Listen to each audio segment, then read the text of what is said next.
where did Goliath come from? I took an initiative. I talked to my pops about, really wanting to leave a legacy. We traveled, we flew or drove. I think we flew to another city and did some music videos. And one night I was working on them videos, and all of a sudden my computer just shut down. I'm actually stuck in LA because the people I'm with won't fly me home.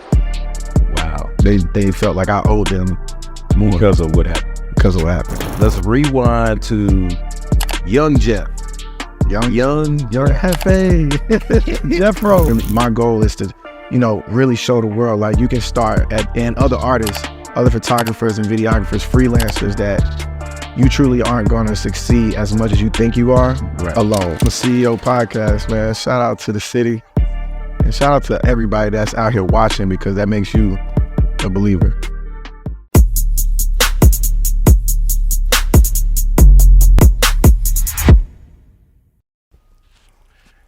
What's up, ladies and gentlemen? Welcome to I Am CEO podcast. This is episode 5. And look, we're only just getting started, but this next guest I want to introduce, he is the shooter behind the shot. And that means anything from the shot of a wedding, the shot of not a music video, but in the past, maybe some music videos, but whatever you need documented, this person has done it. He's still under 40. He might still be under 30. I don't know. But guess what? We have him here on the show, and it's an honor to introduce to ladies and gentlemen. I call him Goliath, but his name is Jeff Hendricks, and he's dressed to impress today. That's right, man. Introduce him. That's right, man. Hey, what a pleasure to be on here. I'm honored. Absolutely, bro. On the CEO podcast, man. Shout out to the city, and shout out to everybody that's out here watching, because that makes you a believer. Okay, listen, man, as a CEO, we all have to have believers, and our tribe is not always the tribe that we start with. It's the tribe that you are in a journey and who you end with. So we're going to cheers to that first, because I usually cheers at the end, but I'm going to go ahead and put a little sauce in the game now. All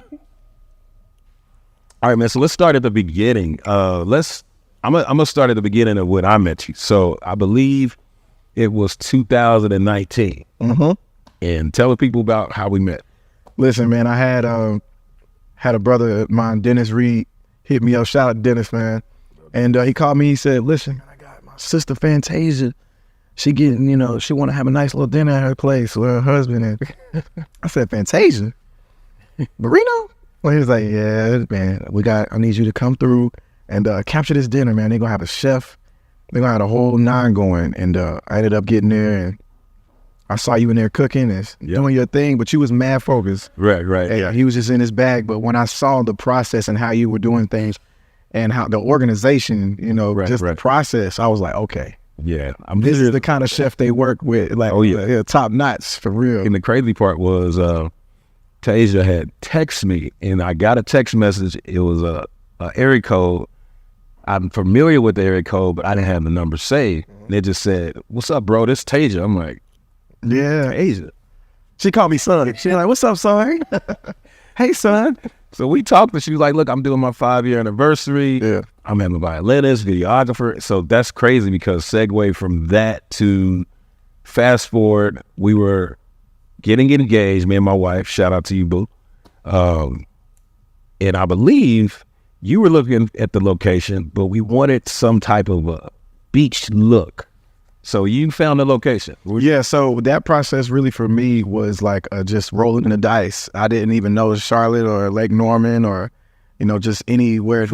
Charlotte. Like, I was like, man, we about to have to drive to Myrtle Beach. Right. South Carolina, something like that, man. And I just like looked it up and just was resourceful. I just had to become resourceful at that point and ended up finding the perfect location. All we needed was just a little beach. That's it. Just a little sand. And y'all brought sand to the beach there. Oh, yeah, listen, man. This is crazy, because I believe that video helped helped us get out there as a couple, but also helped your business. Like, how did that affect your business when people seen that type of documentary through video? Absolutely, man. Honestly, it was finally my opportunity to show people that I enjoy storytelling, even if it's in a short form. Yeah. And one way that I was able to do that was just to be able to illustrate, like, this is what love looks like On top of that, this is possibly what black love could look like. And for someone that's single or, you know, looking for their special person, you point to that and you go, that's inspirational. And it's crazy because we watched that video, me and my wife, and it's humble beginnings for us because we was like, man, look, people don't know we was in a struggle mode, but in love. So in love, and that's really what it's about, documenting. That's the importance of like me as an artist and a storyteller, visual storyteller. It starts with that. I believe it starts with that story. And, you know, when you have something to go back to when times are great or when times are pretty tough, it's nothing like going back and just looking at, you know, the chapters that get you where you are. As a married man, almost 5 years now, I can go back to that video even after a little disagreement and be like, you know what, that right there, I can get back to that. This was just this is just a moment. So that was great, man. So let's go ahead and rewind. Let's rewind to young Jeff. Young Hefe. Jeffro. That's the young Jeff. I went by Jeffro. Jeffro or Calf Strings if he was in college with me. They called me Calf Strings. Running track, man, my calves were the same size, the same width as my quads running track. And I had, you know, all my friends and teammates and even coach was just like, shout out to Coach Dubs, man. I'm happy retirement on your end. But yeah, he definitely called me Calf Strings. Tell the people if they don't already know you, but for the listeners who don't, tell them where you came from, what city, like where did Jeff get in? Jeff Hendricks the second. Jeff Hendricks the second started, you know, in Charlotte, North Carolina, born and raised, and I've been here for 31 years. I studied. So he is over 30 years. Yeah, man. I was thinking, like, make sure you. Yeah, for sure. We having fun. We're gonna have some fun. We're gonna talk about that. But definitely wanted to just let you all know, man. I'm from the city. Queen City, Buzz City, whatever you want to call it, Charlotte. And I grew up on the east side, over there on Almar Road, Othello. So I ain't from it. So is that considered like? Is that considered the hood, or is that considered like, you know? It's considered the east side. Okay, I got you. And if you're from the east, you already know. But at the same time, man, throughout my journey, I went to a few schools, but I ran track, played football throughout my entire life, man. And I did a little basketball, young side, like at a young jit. But what events did you run in football? And so in football, I was running back. I always played running back for a slot receiver, or kick return, punt returner for my speed. But man, it was a journey running track. I was a sprinter, so I started out doing the 400 growing up. My pops put me in the 400 because he was like, listen, like, if you can run the 400, you can run any event. Favorite race. I love it. I hated it. I even went to Junior Olympics running the 400. Oh, wow. And like competed, ranked in the top in the country at a young age, and was able to take those skill sets to high school and college. And I was able to actually compete for, the Trent Guy Sr. Shout out to X-Man. But God rest his soul, man. His life, was ended shortly, a few years ago, back in 2011. And when I was in college at UNC Charlotte, which was my second school, first school was Western Carolina. Shout out to the Catamounts. But, man, started the project when he took his life, and I called it Goliath. So that's what Goliath. So that was good. That I'm glad you said that. That was gonna bring me to my next question. You getting far ahead of me. You moving with me, but I love it. Where did Goliath come from? Oh man, Goliath was born when I took an initiative. I talked to my pops about really wanting to leave a legacy. When I was in college, yeah. The biggest thing that he said to me was, you gotta ask God what that name is gonna be. You gotta talk to God and really truly figure out who you're gonna be. Yeah. And I knew my name was Jeff. I didn't have a middle name growing up, but I knew I was Jeff Hendricks II, and I just wanted to leave a legacy, like a strong legacy that meant something to people, that showed the world, hey, he's giving back. Right. I want to be able to give back. And he was like, we had this conversation with Maya Angelou, Cicely Tyson, Dr. Barbara King, and Dr. Jones. They've all passed away. But I was like 12, 13 years old, and I was in their kitchen in Winston-Salem, and it just happened to be a thought in my mind, like, man, how do I give back? And Cicely was like, he's gonna do something with the arts. Mm. Cicely told my dad that, and she lived a long time. But He's Cicely Tyson. Cicely Tyson, yeah, Right. Wow. yeah. And so when it came down to where I wanted to go in life, I was like, well, what's something I've struggled with that I could relate to? Mental health. Mental health was something that I've also tried to figure out a way to balance, that work-life balance. I feel like we all have our own shares of a Goliath in our life. So the crazy part is that brings me to my kind of next part of that question. It's a two-part question. What gives you, like, your version, you're starting to talk about it, of the work-life balance? How does that play a part into where you are today at 31 years old? I think that being able to pour into my team and help people understand that this is bigger than me, when they reach out to Goliath or they see Goliath on worldwide on Instagram, they just see one person's work, and it's a lot more that goes into each and every post that I put out there. I don't even post a lot of my work. I'm tagged in a lot, but I'm not really posting a lot of my work because it may be a conflict of interest or whatever the case may be. I might not have finished somebody edit, so I might not post. But at the same time, man, this really is a bigger than me situation, and my goal is to, really show the world, like, you can start and other artists, other photographers and videographers, freelancers, that you truly aren't going to succeed as much as you think you are alone. Right. Yeah. Even with me, I learned that as a chef, because it's a journey by yourself, but it don't have to be a long journey if you do it with a team. So that's something I'm still learning. Yeah. I ain't figured it out yet, man. It's still stages. But I tell you what, being coachable for me was the key. I thought that I was coachable when I first started working with other people and try to do like collaborations. And I realized along the way, like, I really am a perfectionist here. Like, I thought I was very easygoing, but I've learned along the way, like, the more coachable you are, the more of a team player, the bigger leader you can become. So if there was a person that was, because I was going to save this for the end, but this is a great spot to put this question. If there's a young Goliath, let's just say high school, middle school, somebody watching this, what advice are you giving them as that young shooter looking to get into this industry? Be willing to do it for free. Be willing to do it for nothing in return. Be willing to do it with the intent that it's not going to go anywhere but left or right. But have the faith that it's always going to propel you forward and always take you to another level. That's good. Just have no expectations. That's one of the things I kind of started my career on, is helping and doing for others, and then it just reciprocated. So the high school, going into college, boom, Goliath was established. The CEO, where did the pivot happen when you said, I am CEO? I think the pivot happened once I had, someone tell me that they actually wanted to work with me. Okay. And because of a conversation they had with my agent. So it was a first client type deal, or was it the first big opportunity? Okay. That's a good question. So I realized I was a CEO once I had to bear responsibilities that I never even understood, like taxes or, really just making sure that I'm managing things well. And that's when I realized that I needed help.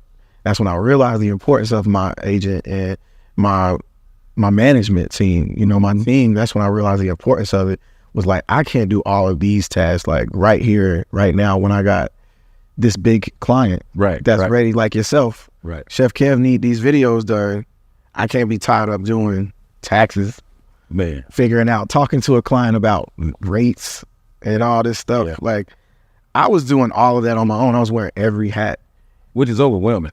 Yeah. If you're trying to negotiate for yourself, against yourself, for others, but you're trying to get paid, but then you're also trying to meet deadlines, make edits, shoot, be on time, and nurture relationships all at once. All at one time. None of that can all happen at 100%. At some point, some of that is going to be 30% is going to fall. But you figured it out. So Yeah, I definitely feel and shout out to the manager who is actually a representation of me as well, Ebony.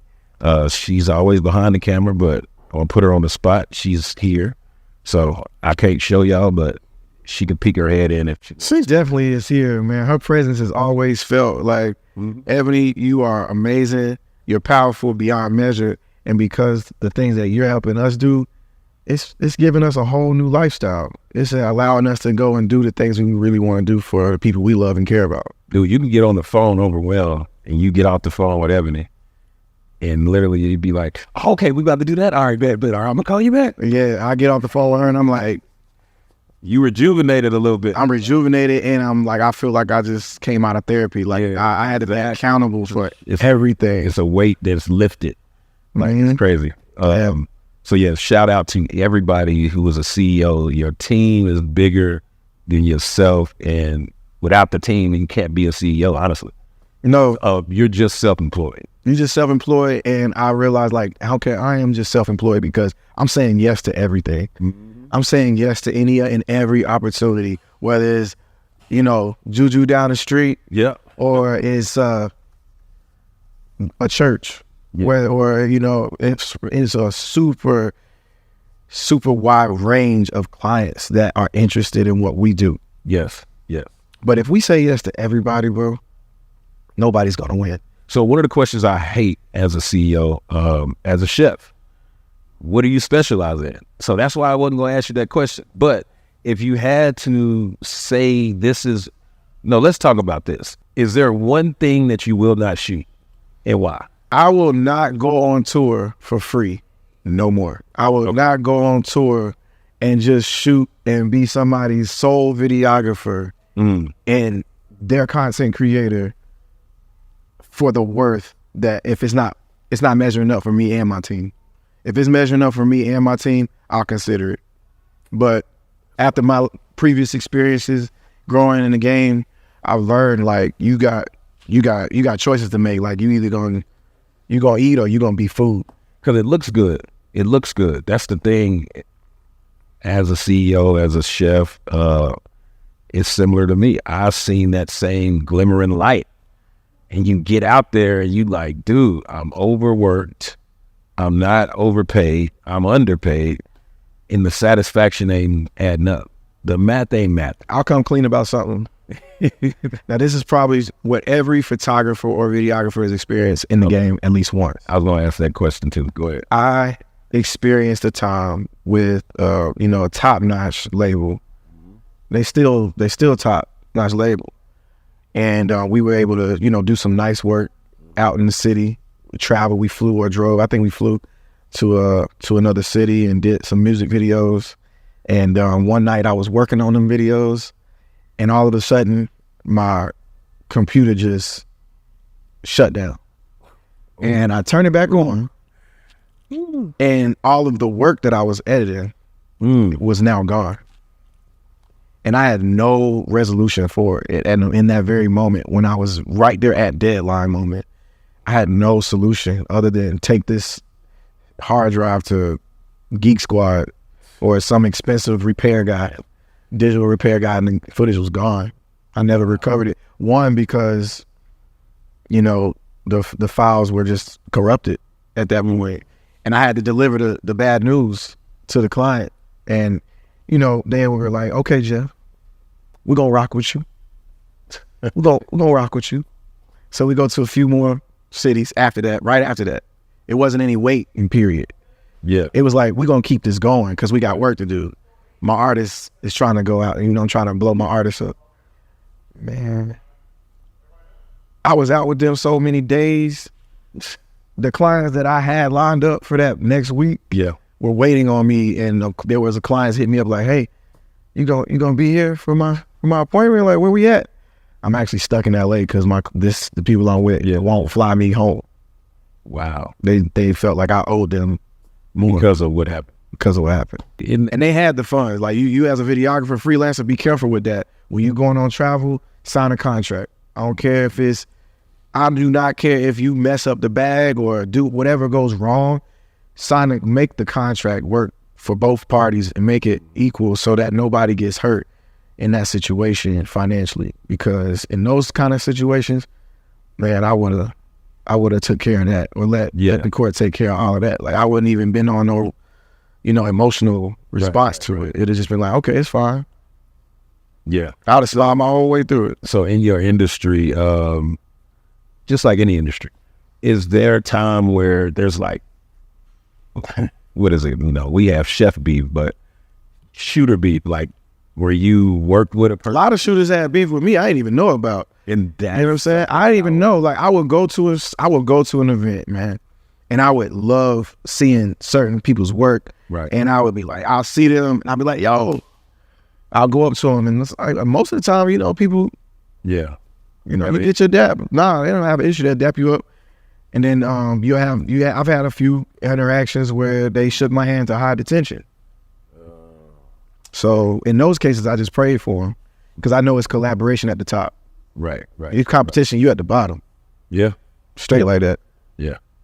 So with that, there is a part in every business where you had to, we talked about somewhat of a pivot, but what is that moment where it was like that life-changing moment in your business where you went from just, I'm doing this is fun, I get paid, but now I'm really like experiencing a level of success?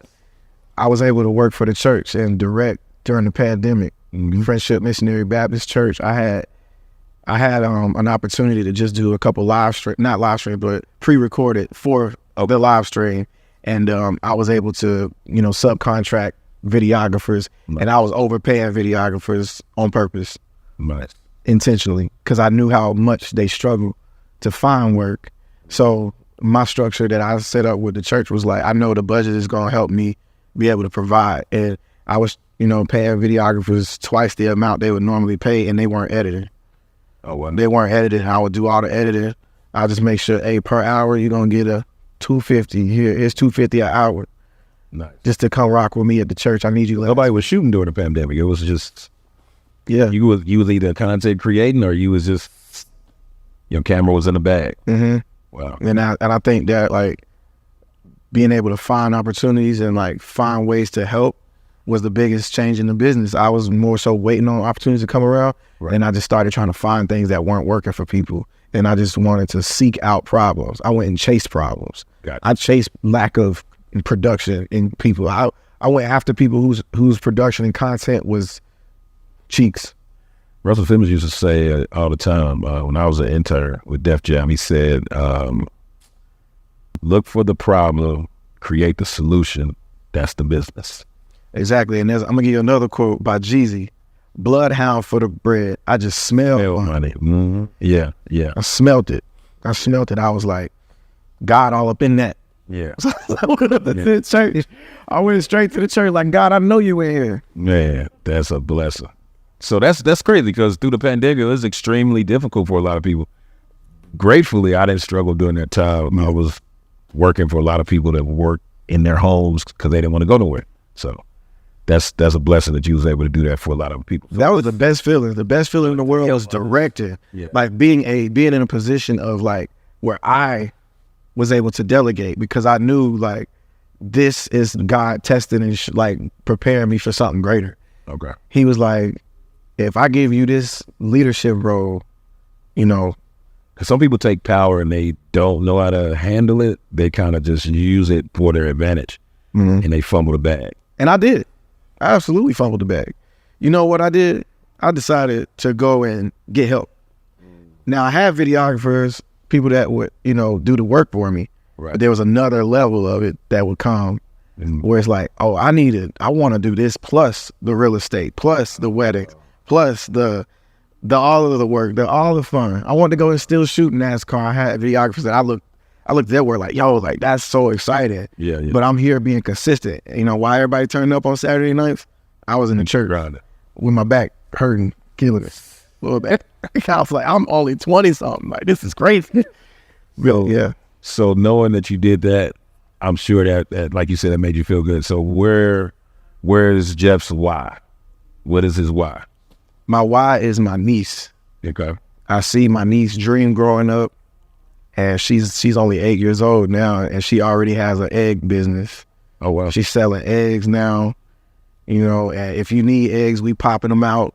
You know, like we got a chicken coop, got like 20 chickens and a rooster. How's your niece? She run track. Okay. She nice with it. She nice with it. She went to the gym. 8-year-old with a chicken coop. She got a chicken coop. Yeah, she sell eggs. Izzy's eggs. I think it was, yeah, that's the name of it, I believe. So we doing this as natural as possible. My son is texting me as I'm sitting here. Yeah. Asking me about a verification code because he's trying to be a content creator. And let me go ahead and get into this. What is this, scaffold? This is what we call Cajun seafood pasta. You got scallops and shrimp, sun-dried tomatoes, you know, with a very, very light sauce, not too heavy. You know, shameless plug. So the biggest thing, knowing your whys, your niece, is there a point now that I asked you what your why is, where do you feel like your ultimate goal in being a CEO in your business, where do you feel like that is? My ultimate goal is when I can wake up and not have to work.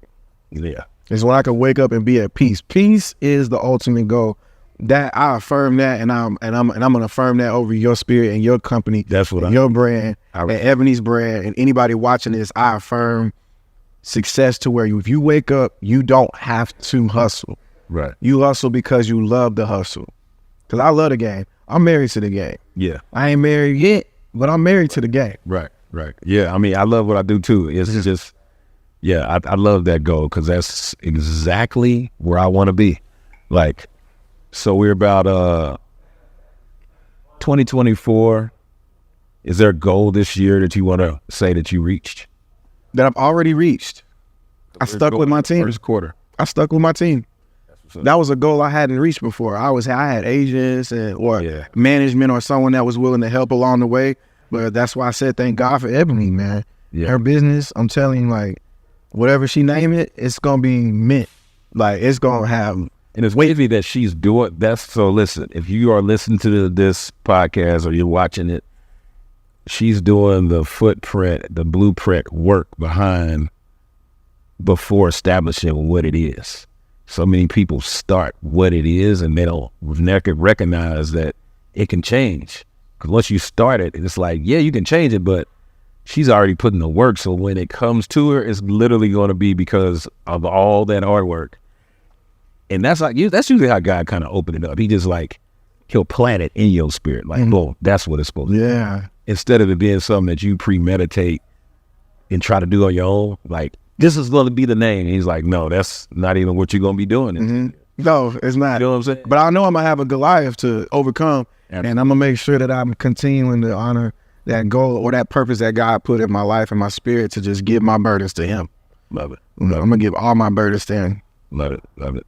So ultimately, takeaways that I feel like you gave some good nuggets about being steadfast, staying with your team, and then most importantly, you know, your why is not about you. If you're watching this, I try to give a nugget every time, but one of the things that I was given from a mentor is whatever you don't celebrate will exit your life. That could mean anything, whether it's a spouse, whether it's a person that's with you, whatever you don't celebrate will exit your life. So that's something that I always believe in, and appreciation and celebrating people is important. That is. So that's one thing that I like to just give, like, to a lot of people when they come in and ask those questions. I get messages and texts and people be like, man, why do you? Because it's all about somebody else. Even though I'm getting paid for it, it's still not about me. Yeah. At all. Yeah. Like my sons, my wife, my family. That's really what it's about. That's I could be dead tired. Just like my last podcast episode. That's all right. Jeff said, it's going to be that 1 year that you're going to spend 6 months or a year in sacrificing your time, family, just to make that become your forever. It's only temporary. Yeah. Well, I can't wait to sacrifice. I feel like I hope and pray that this is the season where I'm doing that. Yeah. I was Because gonna say, I believe that's where you. yeah, like I really feel like I'm taking steps back just so I can go forward. I'm trying to, and what I would call that is addition by subtraction. Yeah. Getting rid of things that don't serve me or serve the people around me. No, and I think everybody's doing that, but man, most importantly, I think that's all I have. We good over there? Honestly, I'll wrap this up by saying, man, shout out to I Am CEO podcast, man. If you ain't been on here, you need to get on, because this is a platform that's going to really take everybody who comes on this platform to a new level, a new height, so people can really understand you, because this is my first podcast. This is my first time even being on camera speaking in, I would say, a very, very long time. I was interviewed by Stephen Graddick the fourth when I was in college, and we talked about Goliath and all of that. But I feel like this is a new chapter that with all of that happened afterwards, from me becoming a CEO and becoming a business owner or a creative in that, right? Yeah.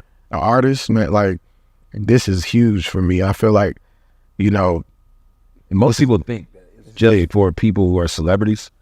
No, I want to highlight the CEOs that don't get the recognition, that don't get the light, who don't want the light. that don't even want the light. Well, I mean, they don't even want the light, but the ones who are forgotten. This is what this platform is for. I might have some guys on here that's celebrities or whatever, but for the most part, this will be for the platform for y'all. So, man, let's celebrate one more time for the one time. Man, my mama gonna see me drinking, but So, yeah, I was talking about Ebony, and ladies and gentlemen, Ebony. I'm so proud of you. Like, first of all, Jeff does not get in front of the camera like that. So this is the start of something new. I want us to really consider some other additional types of opportunities that came to mind during this process. And Kevin as well. These are like such naturals. He is like, Kev does 1,000,001 things. And I just appreciate y'all allowing me to do what I do. Right. And I think that's the most important part when it comes to the team, adjourning, management, brand development, all of these things is really trusting each other. When Ebony hit you with 4 texts back to back, then she'd be like, "Can you talk right quick? It's about to be a Latina fit. It's coming. It's I coming." just appreciate y'all, and y'all really do such amazing work, and you to be in front of the camera towards your diligence, right, your sacrifice in terms of yourself. I think that this is a season, but I do think you do sacrifice. So people don't know it. He barely is breastfeeding. He barely he barely is resting. Yeah, barely left. Breast. And he travels. I am constantly, not only my focus with many of my clients, and I don't even like to call them clients, family members, is that they live a balanced life. So Jeff knows I will call him and say, "Did you sleep? You can't be coming up to set with a tired, late, you know what I'm saying, your energy off because you have not slept in 2 days because you are focused on shooting and editing." So I will not take on projects and tell him, "We're not taking on these projects." I'll sleep. And he slept for like 2 days, and it was, "Hey, boss lady, what's up?" I was like, that was the best question anybody's really asked along the way. Like, did I sleep? I said, "Did you sleep? How's your spirit? Shannon, I'll call you up like, how we feeling today? But we okay? Like, what's going on?" And I think that's the part that we have to really be honest and transparent, because we can burn out quick at the CEOs. But one of the things I always want to say to the CEOs, and we're going to leave it at this one: you can't burn out until you catch fire. Y'all could drop it all of these lines. It's okay. I don't know. We got this coming. This is on the way. So thank you guys for watching. I Am CEO podcast. This is amazing. Yeah, lock in for the next episode, guys. We out.